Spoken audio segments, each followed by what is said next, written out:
Hello guys, Saurabh classes YouTube channel पे आप सभी का स्वागत है।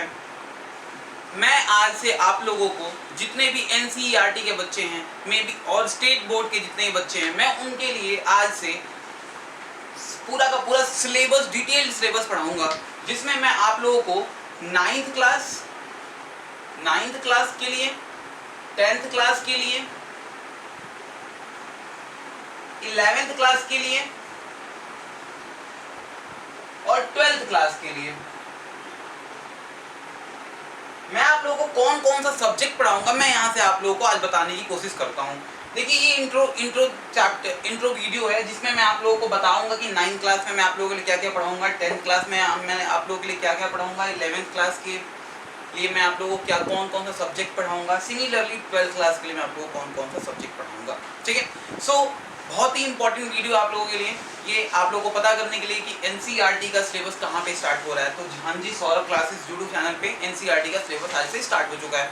मैं आप लोगों को एक एक वीडियो, एक एक चैप्टर, एक एक क्वेश्चन, मैथ्स हो, साइंस हो, हर चीज़ के लिए डिटेल बताऊंगा और आप लोग you can trust on me. Okay, so देखिए, पहले मैं आप लोगों को बताता हूँ क्या मैथ्स 9th क्लास में मैं आप लोगों को पहला जो मैथ्स है, मैं आप लोगों को पूरा मैथ्स डिटेल पढ़ाऊंगा। ये नहीं कि बस क्वेश्चन ही कराऊंगा, मैं उसके पीछे जितने भी कॉन्सेप्ट्स होते हैं, मैं उस सारी की सारी कॉन्सेप्ट्स आप लोगों को पढ़ाऊंगा। उसके बाद मैं आप लोगों को साइंस पढ़ाऊंगा। 9th क्लास में साइंस पढ़ाऊंगा मैं आप लोगों को। साइंस में सारा फिजिक्स, केमिस्ट्री, बायोलॉजी, सारा का सारा मैं आप लोगों को पढ़ाऊंगा। Don't worry about that. Okay, third is SST. देखिए, एसएसटी बहुत चैनल्स पे नहीं पढ़ाया जाता, लेकिन मैं आप लोगों को अब मेरे इस सौरभ क्लासेस यूट्यूब चैनल पे मैं आप लोगों को एसएसटी भी पढ़ाऊंगा। 9th क्लास की पूरी डिटेल्ड पढ़ाऊंगा मैं आप लोगों को। आप लोग बोलेंगे तो मैं आप लोगों को इसका नोट्स भी प्रिपेयर करके आप लोगों को दूंगा अपने ही चैनल पे। Okay, so start. उसके बाद देखिए क्या कौन सा सब्जेक्ट है हमारा, इंग्लिश। मैं आप लोगों को इस यूट्यूब चैनल पे इंग्लिश का भी पूरा का पूरा डेप्थ में, डिटेल्ड में आप लोगों को पूरा का पूरा ग्रामर, पूरा का पूरा आप लोगों का जितना भी लिटरेचर है, सारा का सारा पढ़ाऊंगा विथ फुल डिटेल। ओके, समझ में आ गई बात? तो आप लोग you can trust on this channel, YouTube channel on Saurabh classes. Okay, so now we can move on to 10th standard, 10th class. देखिए, 10th क्लास में भी सिमिलरली मैं आप लोगों को मैथमेटिक्स पढ़ाऊंगा, मैथ्स पढ़ाऊंगा। देखिए, मैथ्स में आप लोगों को ऐसा नहीं कि बस आप लोगों को सपोज दैट 1.1 है तो मैं आप लोगों को 1.1 का बस मैं आप लोगों को क्वेश्चंस कराऊंगा, ऐसा कुछ भी नहीं। उसके पहले जितने भी कॉन्सेप्ट्स यूज होते हैं उस पूरे के पूरे चैप्टर में, तो पहले आपको कॉन्सेप्ट पढ़ाऊंगा, फिर आप लोगों को मैं एक्सरसाइज के क्वेश्चंस कराना स्टार्ट करूंगा। बात समझ में आ गई? तो ये बहुत ज़्यादा इंपॉर्टेंट सी चीज़ है, क्योंकि देखिए, क्वेश्चन कराना is not a big deal. उसके पीछे जितने भी कॉन्सेप्ट्स यूज होते हैं, उस कॉन्सेप्ट्स को हम कैसे टैकल करके उस एक्सरसाइज को हम कैसे करेंगे, ये बहुत ज़्यादा इंपॉर्टेंट होता है किसी भी एग्जामिनेशन में। चाहे आपके बोर्ड के एग्जाम्स आएंगे, चाहे आपको नेक्स्ट जब भी आप 11th में जाओगे, तो अगर ये 10th वाला कॉन्सेप्ट 11th पे यूज़ होगा तो आप लोग को वहाँ पे परेशानी नहीं होगी कॉन्सेप्ट को समझने में। बिकॉज अगर आप कॉन्सेप्ट को समझ लेते हो तो आपको एक्सरसाइज ऑटोमेटिकली खुद कर सकते हो आप लोग। बात समझ में आई आप लोगों को? सो यहाँ पे देखिए 10th क्लास की बात हो गई। फिर हम आते हैं किस चीज़ पे, साइंस पे। देखिए, जितने बच्चे जो 9th से 10th में गए हैं इस साल, उन लोगों के लिए साइंस थोड़ी सी अलग होगी। इसमें आप लोगों को न्यूमेरिकल तो 9th में मिला था, इसमें मिलेगा, बट आप लोगों को थोड़ा सा डिटेल में पढ़ना पड़ेगा, थोड़ा सा नहीं, बहुत ज़्यादा डिटेल में पढ़ना पड़ेगा। तो आप लोगों को साइंस में उतना डिटेल में पढ़ाऊंगा, या तो फिजिक्स हो गया, या तो केमिस्ट्री हो गया, या तो बायोलॉजी हो गया। मैं तीनों को तीनों सब्जेक्ट जो साइंस में इंक्लूडेड होता है 10th क्लास तक, वो मैं सारा का सारा आपको साइंस भी इसी यूट्यूब चैनल पे पढ़ाऊंगा। फिर आते हैं जो कोई नहीं पढ़ाता, जिसको हम बोलते हैं एसएसटी। मैं आप लोगों को पूरा का पूरा एसएसटी 10th क्लास का मैं आपके इस चैनल में पढ़ाऊंगा। ठीक है, पूरा का पूरा एसएसटी पढ़ाऊंगा। समझ में आ गई बात? पूरा का पूरा एसएसटी, ठीक है, जिसमें आप लोगों को जितने भी एसएसटी की आपकी बुक्स हैं, सब चैप्टर्स, सारे के सारे बुक्स मैं आप लोगों को इसमें पढ़ाऊंगा, जिसमें आप लोगों को मैं बताऊंगा कि प्रीवियस ईयर्स में किस टाइप के क्वेश्चंस आते हैं, आने वाले एग्जाम में किस टाइप के क्वेश्चंस आएंगे। ठीक है, तो ये मैं आप लोगों को बताने की कोशिश जरूर करूंगा। ओके, तो आप लोग ट्रस्ट कर सकते हो इस सौरभ क्लासेस यूट्यूब चैनल पे, आप लोग ट्रस्ट कर सकते हो कि जो भी मैं आपको कंटेंट प्रोवाइड करूंगा वो बेस्ट होगा। देखिए, बेस्ट से अच्छा कुछ भी नहीं होता। लोग कहते हैं कि बेस्ट से बेस्ट, नहीं, बेस्ट से बेस्ट कुछ होता ही नहीं है सर। बेस्ट तो सुपरलेटिव डिग्री होती है और सुपरलेटिव डिग्री से कुछ भी अच्छा नहीं होता। तो बेस्ट मींस बेस्ट। ओके, सो आते हैं फिर मैथ्स हो गया, साइंस हो गया, फिर आप लोगों का फेवरेट जो सब्जेक्ट होता है वो होता है इंग्लिश। तो मैं आप लोगों को यहाँ पे इंग्लिश भी पढ़ाऊंगा। और इंग्लिश देखिए, आप लोग 9, 10 जो इतने भी एनसीईआरटी वाले बच्चे होते हैं वो लोग बस लिटरेचर पे काम करते हैं, ग्रामर पे काम नहीं करते। तो मैं यहाँ पे आप लोगों को ग्रामर भी पढ़ाऊंगा। ऐसा नहीं कि बस ग्रामर, बस लिटरेचर पढ़ाऊंगा, बुक्स पढ़ाऊंगा, क्वेश्चन आंसर कराऊंगा, ऐसा कुछ भी नहीं है। मैं आप लोगों को पूरा का पूरा ग्रामर भी पढ़ाऊंगा। ग्रामर आप लोगों को यूज होगा आगे आने वाले एग्जामिनेशन में, चाहे आप लोग उसके बाद जितने भी एंट्रेंस एग्जाम देंगे वहाँ पे ग्रामर का बहुत ज़्यादा स्कोप है और बहुत ज़्यादा यूज होता है। तो उसके रिगार्डिंग इंग्लिश में आप लोगों को, ना कि बस आप लोगों को लेटर ऐसे लिखवाने का कोई काम, ये तो सब जगह सीख जाते हो आप लोग, हर स्कूल में पढ़ाया जाता है, बट ग्रामर हर जगह नहीं पढ़ाया जाता। तो मैं आप लोगों को ग्रामर भी यहाँ पे पढ़ाऊंगा। देखिए 6 सब्जेक्ट होते हैं आप लोगों के पास, मैथ, साइंस, हिस्ट्री, इंग्लिश। ये आपका फेवरेट 4 सब्जेक्ट है जिसमें आप स्कोप होता है कि आप लोग अच्छे नंबर प्राप्त करें। फिर बात आती है संस्कृत की, हिंदी की। तो देखिए हिंदी और संस्कृत भी पढ़ा सकते हैं, ऐसा कोई बहुत बड़ी बात नहीं है, बट आप लोग हिंदी संस्कृत उतना इंटरेस्ट लेके पढ़ते नहीं हो। आप लोगों को पता है कि ना भी पढ़ के जाएंगे तो हम लोगों को बहुत अच्छे नंबर आ सकते हैं, बिकॉज वो हमारी लैंग्वेज है और लैंग्वेज पे हम ना भी काम करें फिर भी हम अच्छे नंबर प्राप्त कर लेते हैं। ठीक है, तो इसलिए मैं आप लोगों को, आप लोगों के रिकमेंडेशन के हिसाब से मैं आप लोगों को अगर बोलेंगे तो संस्कृत और हिंदी भी पढ़ाऊंगा। ठीक है, तो मैथ्स, साइंस, एसएसटी और इंग्लिश मैं आप लोगों को 10th क्लास की पूरी ये सिलेबस मैं आप लोगों को यहाँ पे कराऊंगा। So don't worry about anything. Okay, so now we can move on to 11th class. देखिए बहुत ही, जितने ही बच्चे इस साल, जितने लोगों का एग्जाम कैंसिल हो गया, अब रिजल्ट भी आने वाला है आप लोगों का, बहुत जल्दी रिजल्ट भी आ जाएगा। उसके बाद आप लोग 11th क्लास में चले जाओगे, जो 11th क्लास में 12th क्लास में चले जाएंगे। तो देखिए 11th क्लास जो आपका होता है, आप लोगों ने जितना भी 10th क्लास तक पढ़ा है वो आपका जो होता है ना, जो 11th क्लास में पढ़ोगे उसका 30% आपने पढ़ा होता है। तो जो 11th क्लास में जाओगे आप लोग, इतना ब्रॉड सिलेबस होगा आपके पास, फिजिक्स अलग होगी, केमिस्ट्री अलग होगी, मैथ्स अलग होगी। देखिए मैं यहाँ पे 11th और 12th के लिए बायोलॉजी नहीं पढ़ाऊंगा आप लोगों को। मैं आप लोगों को बता देना चाहता हूँ कि 11th और 12th क्लास के लिए सौरभ क्लासेस यूट्यूब चैनल पे अभी बायोलॉजी नहीं पढ़ाई जाएगी। आप लोगों को मैथ्स, मैथ्स, फिजिक्स और केमिस्ट्री पढ़ाई जाएगी, इंग्लिश भी पढ़ाई जाएगी, बट बायोलॉजी नहीं पढ़ाया जाएगा। मैं आप लोगों को पूरा क्लियर कर देता हूँ यहाँ पे। ओके, सो नाउ हम देखिए पहली बात क्या करते हैं। पहली बात हम फिजिक्स की बात करते हैं। बहुत ही इंपॉर्टेंट सा जो सब्जेक्ट होता है क्लास 11th में आने के बाद, वो होता है हमारा फिजिक्स। देखिए जो फिजिक्स होता है हमारा, वो ऑब्जर्वेशन पे बेस्ड होता है। देखिए फिजिक्स में ऐसा कुछ भी नहीं होता जो कांस्टेंट होता है, स्टैटिक कुछ भी नहीं होता फिजिक्स में। आज क्या हो रहा है, कल क्या हो गया, कल क्या होगा, कुछ भी फिक्स नहीं है। तो फिजिक्स ऑब्जर्वेशन पे बेस्ड होती है और इसीलिए हम उसको क्या कहते हैं, फिजिक्स कहते हैं। ठीक है, ऑब्जर्वेशन पे बेस्ड होती है। फिर बात आती है किस चीज की, केमिस्ट्री की। तो देखिए केमिस्ट्री बहुत लोगों को बोरिंग लगता है केमिस्ट्री। देखिए इतना इंटरेस्टिंग सब्जेक्ट है, मैं आप लोगों को इतना इंटरेस्टिंग बना के पढ़ाऊंगा ना कि आप लोग कहोगे वाओ क्या इंटरेस्टिंग बनाया आपने सर। तो बहुत ही इंटरेस्टिंग बना के मैं केमिस्ट्री आप लोगों को पढ़ाऊंगा 11th क्लास की। बहुत ही, देखिए इसमें ऑर्गेनिक भी होगा, इनऑर्गेनिक भी होगा। आप लोगों को, जितने लोगों को नहीं पता ऑर्गेनिक और इनऑर्गेनिक, जब मैं पढ़ाऊंगा तो आप लोगों को बताऊंगा कि इनऑर्गेनिक क्या होता है, ऑर्गेनिक क्या होती है केमिस्ट्री। ठीक है, इसको हम हिंदी में अगर इनऑर्गेनिक की बात करें तो हिंदी में उसको बोलते हैं अकार्बनिक रसायन, और ऑर्गेनिक केमिस्ट्री को हम बोलते हैं कार्बनिक रसायन केमिस्ट्री में। ठीक है, तो इसको हम बात करते हैं, केमिस्ट्री की बात आ गई। फिर आपकी बात आती है मैथमेटिक्स की, मैथ्स की बात। तो देखिए मैथ्स जो आपका 11th क्लास का है, बहुत ही ब्रॉड मैथ्स है, बहुत ही ब्रॉड मैथ्स। पहली बात आपको अलजेब्रा पढ़ने को मिलेगा। ठीक है, देखिए 11th 12th का जो मैथ्स होता है आप कंबाइन करके पढ़ सकते हो, क्योंकि देखिए फिजिक्स में आपको मैथ्स की जरूरत पड़ेगी, क्योंकि फिजिक्स जो मैथमेटिक्स होता है वो एक लैंग्वेज होता है जो डिराइव करता है फिजिक्स को, तो आपको मैथमेटिक्स की जरूरत पड़ेगी। तो आपको जो टॉपिक 11th क्लास में मैथ्स की जरूरत पड़ेगी, मैं आप लोगों को पहले ही पढ़ा दूंगा। क्यों? क्योंकि उसमें आप लोगों को फिजिक्स पढ़ना है, वो आप लोगों को 12th में पढ़ाया जाएगा मैथ्स, बस उसके पहले मैं आप लोगों को थोड़ा बहुत इंट्रो दे दूंगा कि फिजिक्स में मैथ्स की क्या क्या चीज की जरूरत होती है और क्या क्या चीज इंपॉर्टेंट होता है। ठीक है, तो ये बात हो गई। फिर मैथ्स में देखिए आप लोग का बहुत ब्रॉड होता है मैथ्स। तो देखिए पहली बात क्या होती है, जो चीज होता है मैथ्स में जो कॉन्सेप्ट, देखिए अगर आपको कॉन्सेप्ट पता है ना, तो आप एक, मैंने अभी कुछ देर पहले बताया था कि एक्सरसाइज करना उतना हार्ड नहीं है जितना कॉन्सेप्ट को समझना हार्ड होता है। तो कॉन्सेप्ट अगर आप समझोगे अच्छे से तो आप अपने पूरे के पूरे मैथ्स के एक्सरसाइज को ऑटोमेटिकली खुद भी कर सकते हो। ऐसा नहीं कि सारा क्वेश्चन कर सकते हो, बट आपके पास एक ब्रॉड आइडिया आ जाएगा पीछे कि कैसे, अच्छा इस टाइप के क्वेश्चन करने के लिए ये कॉन्सेप्ट का यूज हो रहा है। बात समझ में आ गई आप लोगों को? तो ये कॉन्सेप्ट होता है जिसकी सहायता से आप लोग पूरे के पूरे मैथमेटिक्स को, और एक बात ध्यान रखिएगा, अगर आप मैथमेटिक्स पढ़ते हो ना तो फिजिक्स भी आपको यूज करना पड़ेगा। तो मैं आप छोड़ नहीं सकते हो मैथ्स को। ऐसा नहीं है कि मैथ्स आप छोड़ के सोचोगे मैथ्स नहीं, मुझे अच्छा नहीं लगा फिजिक्स पढ़ लेता हूँ, नहीं। अगर आपको फिजिक्स अच्छे से आना चाहिए, अगर आएगा तो उसमें मैथ्स का बहुत बड़ा हाथ है।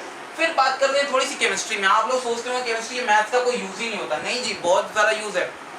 इसमें आप लोगों को न्यूमेरिकल्स बहुत सारे आएंगे, तो न्यूमेरिकल्स अगर आपके सामने आएंगे तो आप लोगों को मैथ आना चाहिए न्यूमेरिकल करने के लिए। मोलैरिटी है, ये सारा का सारा चीज आता है। उसमें आप लोगों को पूरा का पूरा मैथ्स का जितना भी कॉन्सेप्ट होता है वो यूज करना पड़ता है। तो आप लोगों को फिजिक्स और केमिस्ट्री और मैथ्स के लिए पूरा का पूरा कॉन्सेप्ट यूज करना पड़ेगा।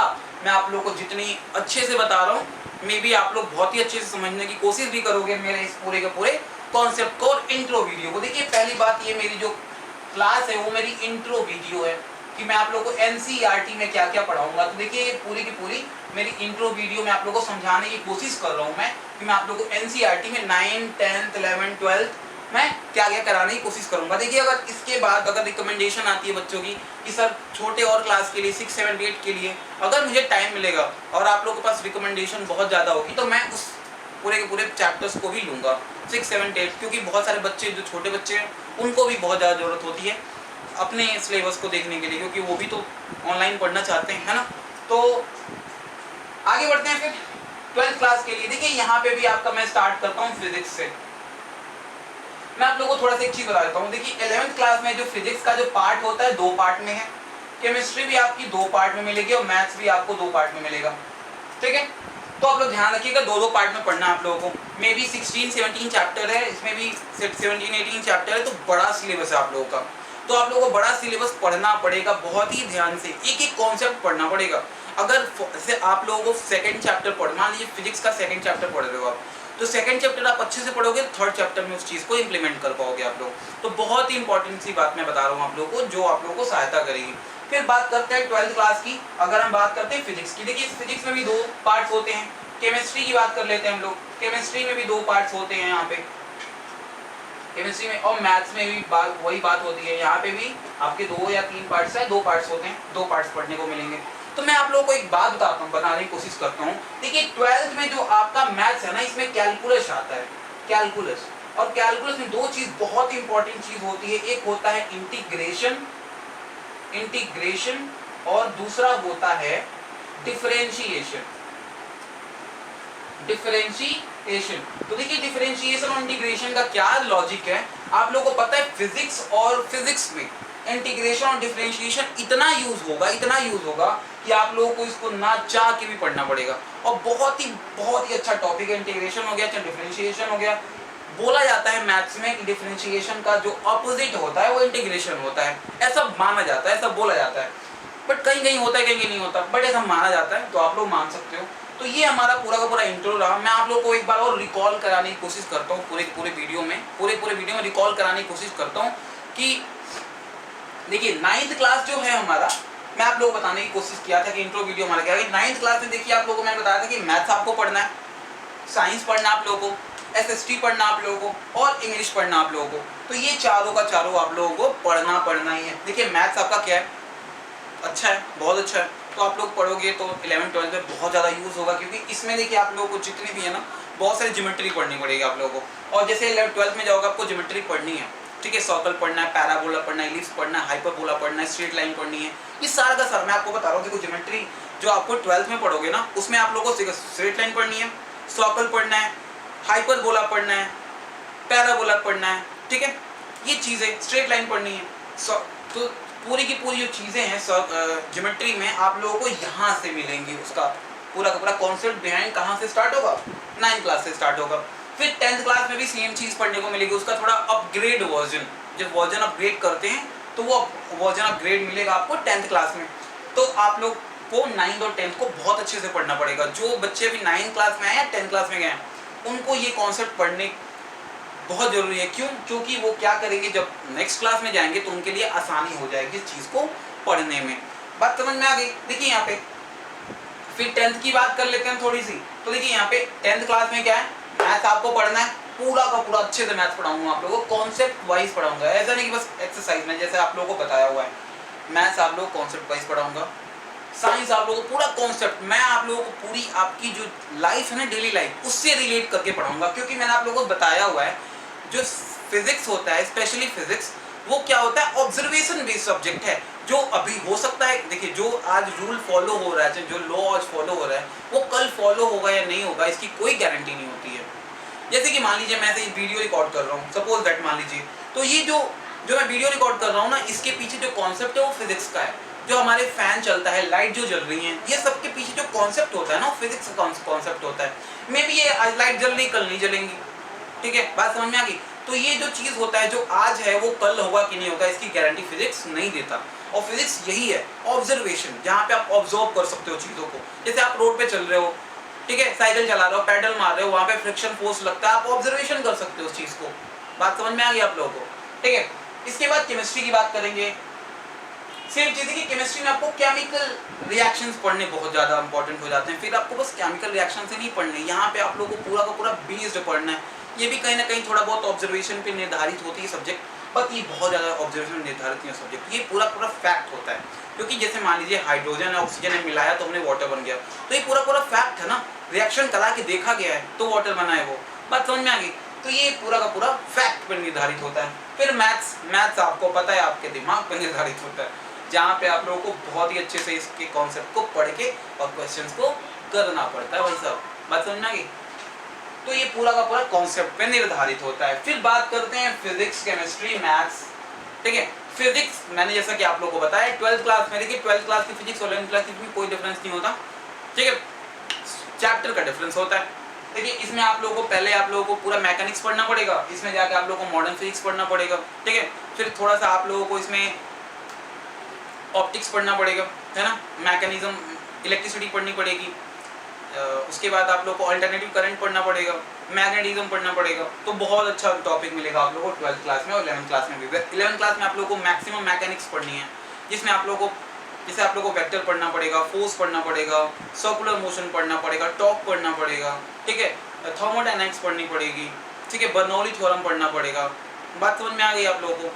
तो ये चीज़ें हैं जो आप लोगों को पूरा का पूरा निर्धारित करेंगी, ठीक है, पूरा का पूरा निर्धारित करेंगी पूरे के पूरे सिलेबस के साथ, ठीक है। तो अब एक बात मैं आप लोगों को एक बात बताने की कोशिश करता हूँ, ठीक है। तो देखिए ये हमारा इंट्रो वीडियो रहा, जिसमें मैंने आप लोगों को पूरा का पूरा कॉन्सेप्ट बताई, कैसे मैं इस चैप्टर को, इस पूरे के पूरे सेशन को स्टार्ट करने जा रहा हूँ। और आज से मैं 11th और 12th की फिजिक्स केमिस्ट्री डालना स्टार्ट करूंगा, फिर 9th 10th की डालना स्टार्ट करूंगा 1-2 दिनों के बाद, ठीक है। तो मैं आप लोगों को बहुत ही प्यारे ढंग से बताना चाहता हूँ कि सौरभ क्लासेस यूट्यूब चैनल पे आप आइए, इस चैनल को सब्सक्राइब करिए, इस चैनल को लाइक करिए और इस चैनल को शेयर करिए अपने दोस्तों के साथ, अपने परिजनों के साथ, अपने फैमिली मेंबर्स के साथ जो पढ़ रहे हैं उनके साथ आप शेयर करिए। और इसी के साथ मैं इस चैप्टर को इस पूरे वीडियो खत्म करना चाहूँगा। और मैं उम्मीद करता हूँ कि आप लोग इस इंट्रो वीडियो में बहुत कुछ सीखेंगे। जितने भी बच्चे जो 9 से 10th में जा रहे हैं, 10 से 11 में जा रहे हैं, 11 से 12 में जा रहे हैं, मे बी चाहे जो बच्चे 8 to 9th में आ रहे हैं, वो बहुत कुछ सीखने की कोशिश करेंगे पूरे के पूरे मेरे इस वीडियो से, ठीक है। तो तब तक के लिए खुश रहिए, आबाद रहिए, कहीं भी रहिए, जब जरूरत हो तभी घर से बाहर निकलिए, ठीक है। तो जय हिंद, जय भारत।